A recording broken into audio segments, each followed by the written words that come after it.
السلام علیکم ورحمۃ اللہ وبرکاتہ۔ میرے عزیز دوستو، امید ہے آپ بخیر ہوں گے۔ اللہ تعالیٰ آپ سب کو شاد و آباد رکھے۔ سیرت مصطفیٰ صلی اللہ تعالیٰ علیہ وسلم روزانہ سماعت کرنے کے لیے ہمارے چینل کو سبسکرائب کر لیں، بیل آئیکن پر کلک کر دیں تاکہ سرکار کی سیرت کے حوالے سے ہماری ہر ویڈیو آپ تک پہنچ سکے۔ اس کے علاوہ نعت و منقبت کے ویڈیوز اور بیانات کی ویڈیوز بھی انشاءاللہ آپ تک پہنچ سکیں گے۔ کل کی گفتگو میں آپ حضرات نے سماعت کیا تھا کہ حضرت عمر فاروق اعظم رضی اللہ تعالی عنہ خلیفہ دوم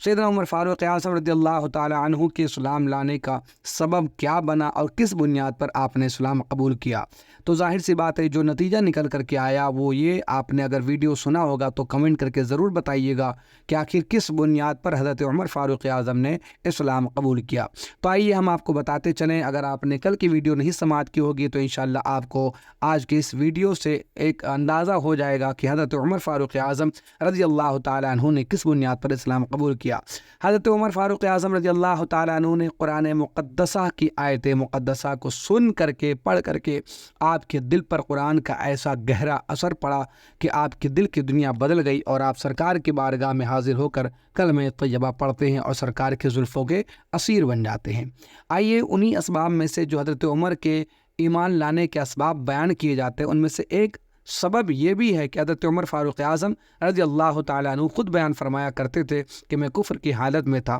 قریش کے بتوں کے پاس ایک دن حاضر تھا، اتنے میں ایک شخص گائے کا ایک بچھڑا لے کر کے آیا،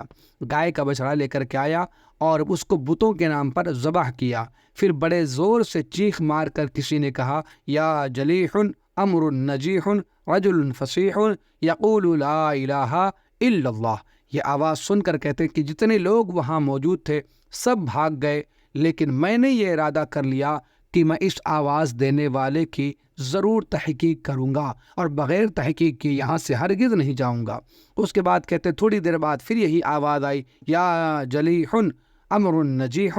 رجل فصیح یقول لا الہ الا اللہ۔ یعنی اس کا مطلب یہ ہوا کہ اے کھلی ہوئی دشمنی کرنے والے، ایک کامیابی کی چیز ہے کہ ایک فصاحت والا آدمی لا الہ الا اللہ کہہ رہا ہے، حالانکہ کہتے ہیں کہ بتوں کے آس پاس میرے سوا کوئی بھی موجود نہیں تھا، مگر بار بار یہ الفاظ میرے کانوں میں گونج رہے تھے اور اس کی آوازیں میرے کانوں تک پہنچ رہی تھی۔ پھر کہتے ہیں کہ اس کے بعد فوراً ہی میں نے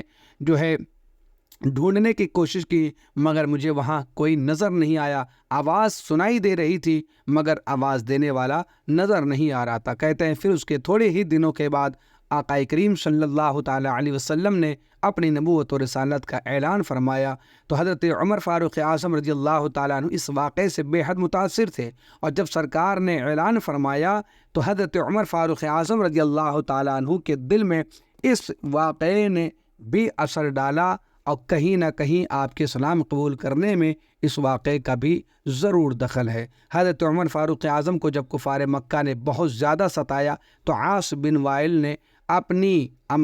پناہ میں حضرت عمر فاروق اعظم کو لے لیا، اور چونکہ وہ زمانے جاہلیت میں آپ کا حلیف تھا اس لیے حضرت عمر کفار مکہ کی مار دھاڑ سے بچ گئے۔ یعنی کہ کہنے کا مطلب یہ ہے کہ کفار مکہ نے مسلمانوں کو کسی کو نہیں چھوڑا، سب کو ستایا۔ حضرت ابو بکر ستائے گئے، حضرت